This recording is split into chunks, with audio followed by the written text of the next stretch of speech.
Halo teman-teman semua.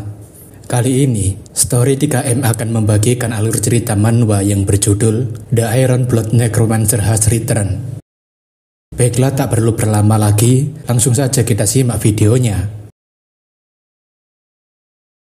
Pada chapter sebelumnya, Kang Hyuk memerintahkan agar Desmond segera memanggil kelima bangsawan untuk segera berkumpul karena mereka akan segera menginvasi bumi. Berpindah ke ruangan rahasia yang berada di dalam istana Demon Gela, di mana Desmond sedang mengumpulkan kelima bangsawan. Desmond memberitahu kelima bangsawan jika Tuan sudah memerintahkan mereka untuk segera berkumpul dan bersiap untuk melakukan ekspedisi ke bumi. Ortega mengatakan sudah lama sekali mereka tidak melakukan ekspedisi, tapi dirinya penasaran di mana itu bumi. Desmond mengatakan jika itu adalah lokasi di mana tuan mereka dilahirkan, dan Ortega mengatakan dirinya sangat penasaran dengan tempat tuan dilahirkan. Ortega menanyakan apakah mereka akan benar-benar melakukan perang di tempat kelahirannya tuan, dan Desmond membenarkan. Blanco menanyakan jika Tuan Kang Hyuk ingin menghancurkan tanah kelahirannya, pasti sedang terjadi sesuatu dengan kematian Tuan Muda Kang Min.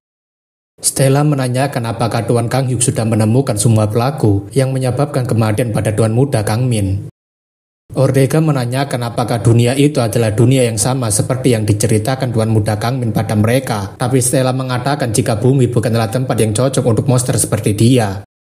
Ortega tentunya marah karena Stella seperti sedang mengejeknya yang bentuknya seperti siput yang kehilangan rumahnya.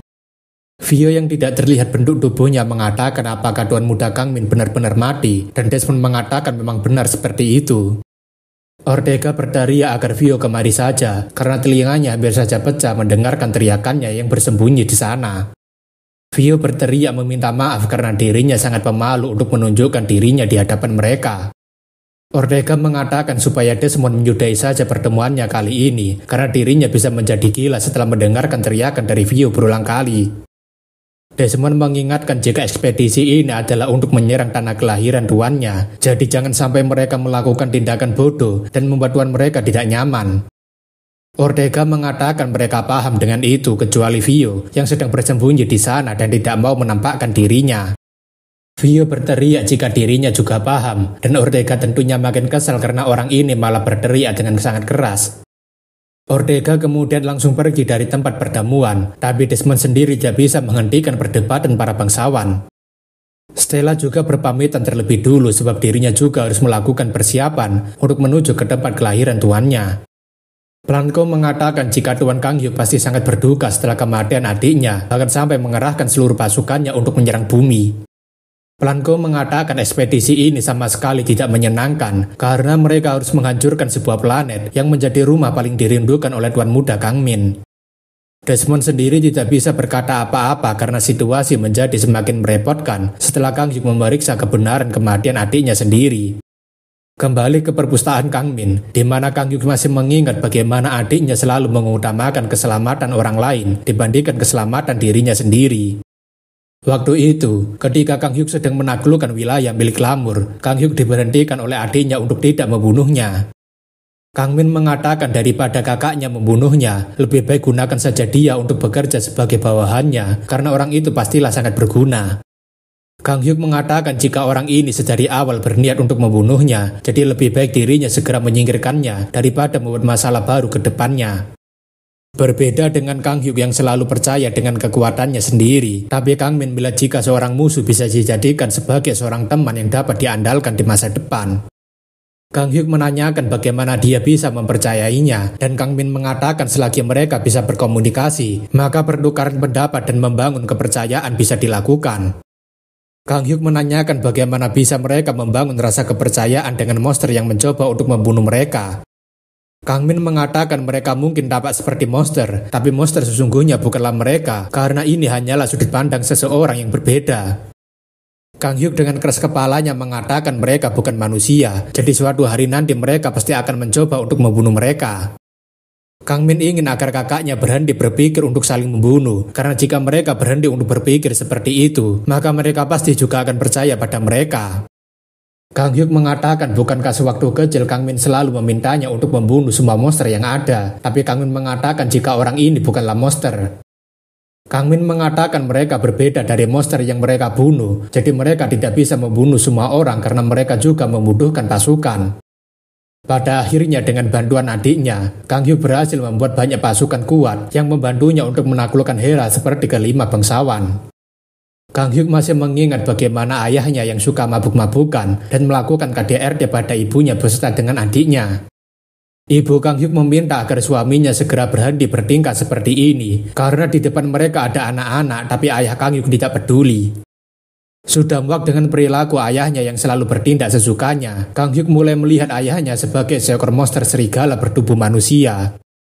Kang Hyuk meminta pada Kang Min untuk tetap di sini dan diam saja karena dirinya akan melindungi mereka dari serangan monster. Tanpa banyak bertanya, Kang Hyuk langsung mengambil pisau dapur dan bersiap untuk menyerang ayahnya sendiri. Seketika itu, Kang Hyuk langsung menusukkan pisau dapur tepat di bagian perut ayahnya sendiri hingga membuat kedua orang tuanya sangat terkejut.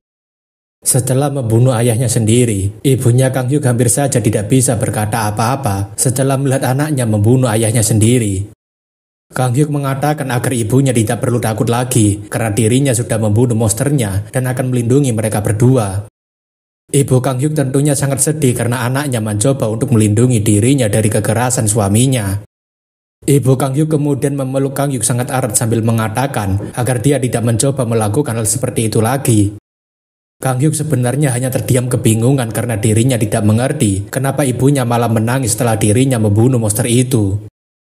Setelah mendapatkan mimpi tersebut, Kang Hyuk akhirnya terbangun sambil bertanya-tanya kenapa dirinya tiba-tiba mengingat kejadian yang sudah sangat lama.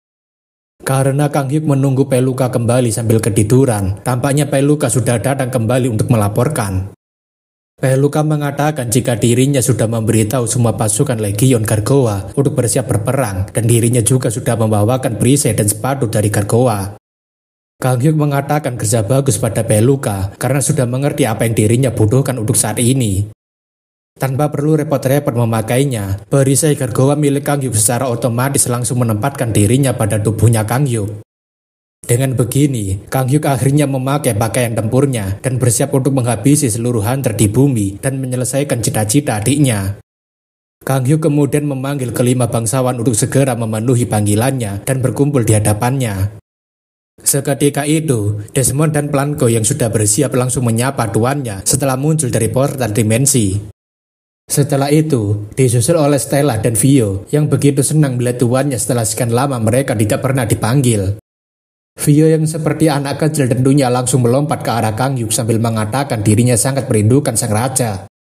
Bangsawan terakhir yang muncul adalah Ortega dan dirinya memberikan salam pada tuannya serta bersiap untuk menginvasi bumi. Penjelasan singkat, kelima bangsawan yang pertama kali muncul hanyalah bentuk simbolis mereka dan saat ini mereka dalam bentuk aslinya. Stella mengatakan sejak kapan Ortega memiliki sopan santun seperti itu, padahal biasanya dia mengoceh seenaknya. Ortega menanyakan apakah dirinya diperbolehkan untuk membunuh Stella sekarang karena dia tidak memberikan salam pada sang raja. Kang Hyuk mengatakan dirinya senang bisa bertemu dengan mereka semua, jadi sekarang dirinya akan menjelaskan apa yang harus mereka lakukan di sini. Beberapa saat kemudian, Sohyun akhirnya bangun dari tidur nyenyaknya, tapi sekarang dia hanya seorang diri di perpustakaan. Sohyun penasaran sudah berapa lama dirinya tertidur dan kenapa Kang Hyuk tidak membangunkan dirinya ketika dia sudah selesai. Sohyun penasaran kemana perginya Kang Hyuk, tapi dirinya baru menyadari bahwa ada sebuah portal yang berada di dekatnya. Sohyun yakin jika ini adalah sebuah dungeon rank S, tapi kenapa benda itu baru terlihat sekarang padahal sebelumnya tidak ada.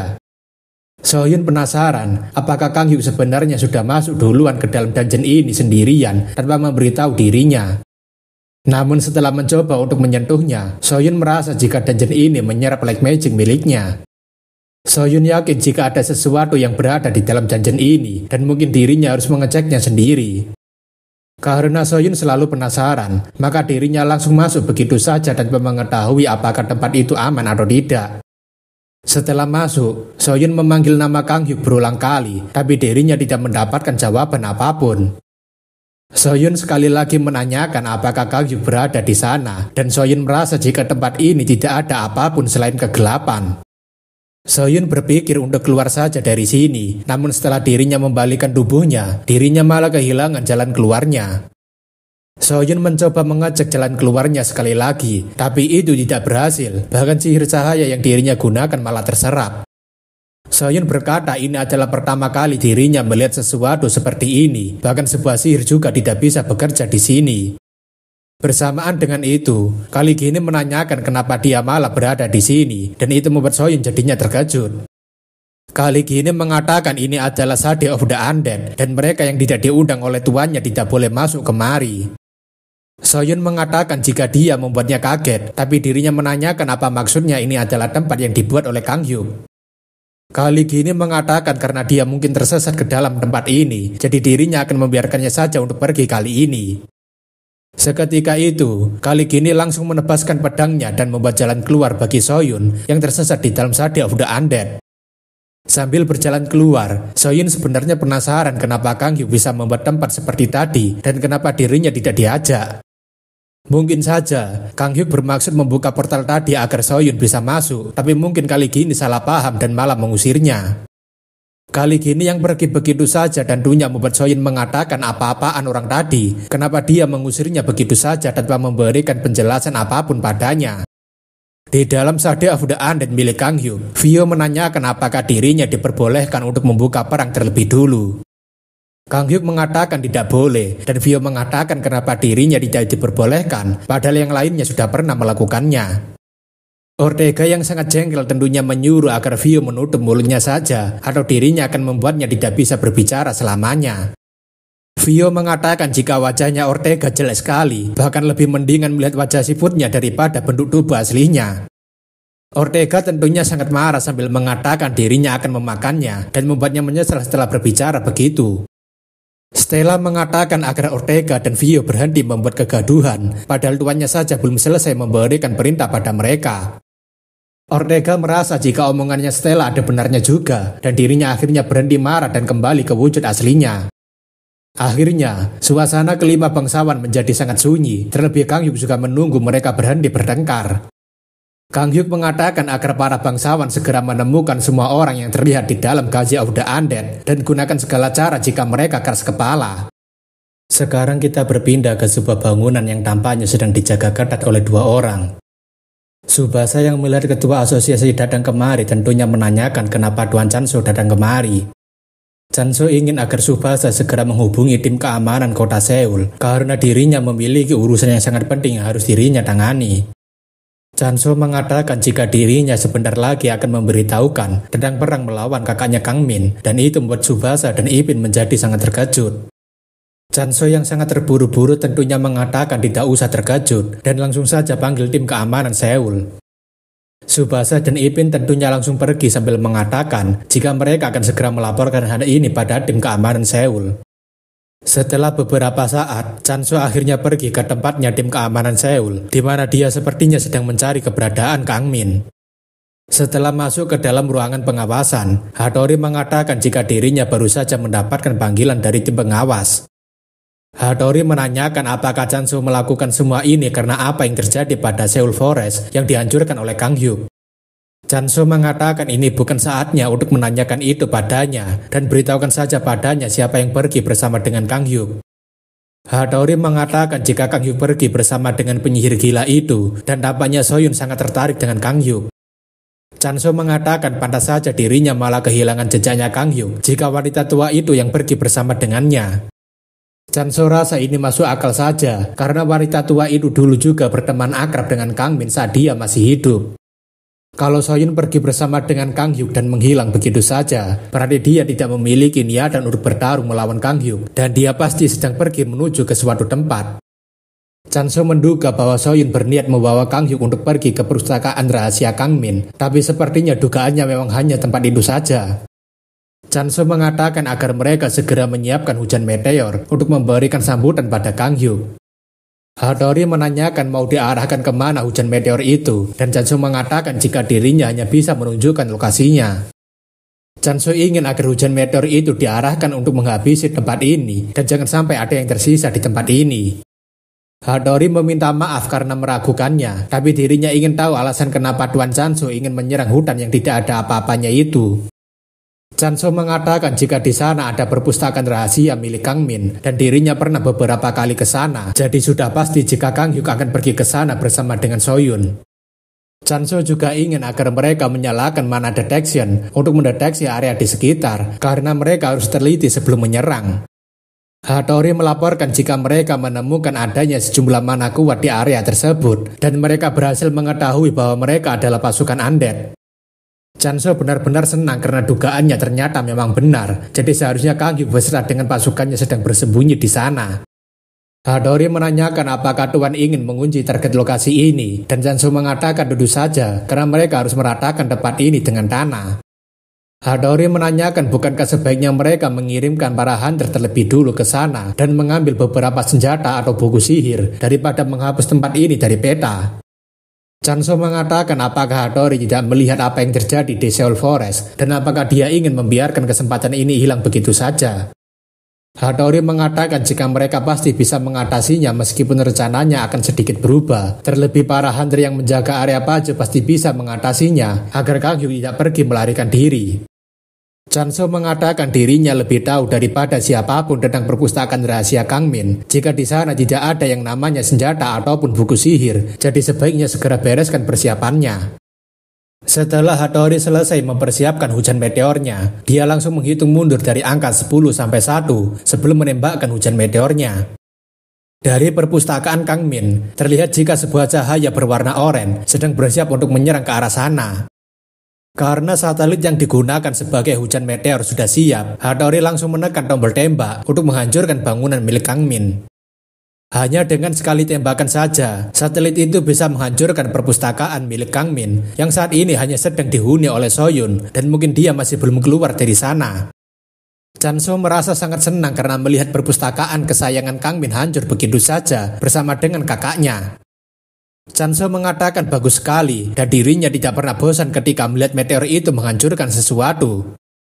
Chanso ingin agar mereka mengeceknya lagi menggunakan mana deteksi, dan jika masih ada yang tersisa, dirinya ingin agar para hunter menghabisinya, tapi Hattori mengatakan tidak mungkin ada yang selamat dari serangan meteor. Chanso mengatakan untuk berjaga-jaga saja, karena mereka tidak tahu kekuatan apa yang sebenarnya sedang dibawa oleh Kang Hyuk itu. Hattori melaporkan jika sensor tidak menemukan adanya makhluk hidup ataupun mana dari para undead, dan yang tersisa hanyalah bekas serangan dari meteor. Chanso benar-benar sangat senang karena akhirnya dirinya bisa mengakhiri masalah paling merepotkan hanya dengan satu kali serangan. Namun setelah dipikirkan lagi, Chanso merasa kenapa Kang Hyuk terasa sangat mudah untuk dikalahkan, padahal sebelumnya mereka sangat kewalahan. Chanso berpikir, kenapa Kang Hyuk bisa mati dengan begitu mudah, padahal setidaknya dia masih harus melakukan perlawanan. Chanso rasa mungkin ini hanyalah perasaannya saja, sebab ketika dirinya berhasil membunuh Kang Min, dirinya juga merasa itu terlalu mudah. Hattori sambil merinding mengatakan sepertinya Tuan Chanso harus melihat ini, dan Chanso menanyakan memangnya ada apa. Hattori mengatakan jika sensor mendeteksi adanya kumpulan mana kuat di sekitar Sungai Han, dan Chanso tentunya sangat terkejut. Chanso benar-benar tidak salah melihat jika di sana ada sebuah gelombang mana yang sangat besar dan dirinya ingin agar gambarnya diperbesar. Yap, kejutan untuk Chanso yang baru saja merasa lega karena Kang Hyuk nampaknya masih baik-baik saja dengan menggunakan kostum kesayangannya. Kang Hyuk kemudian melukai tangannya dan menggunakan darahnya sendiri untuk melakukan ritual pembangkilan. Sungai Han yang tadinya berwarna biru kini telah berubah menjadi warna merah layaknya lautan darah. Tak lama, Sungai Han mulai bereaksi dengan panggilan Kang Hyuk dan mulai membentuk sebuah ombak yang sangat besar. Rupanya, Kang Hyuk sedang memanggil seekor monster raksasa, namun kita masih belum mengetahui jenis monster apa yang sedang dipanggil olehnya. Baiklah teman-teman, chapter ini sudah mentok dan admin juga sedang menunggu kabar terbaru dari chapter 46. Jika teman-teman ada yang tahu chapter selanjutnya baca di mana, boleh banget dibagi informasinya.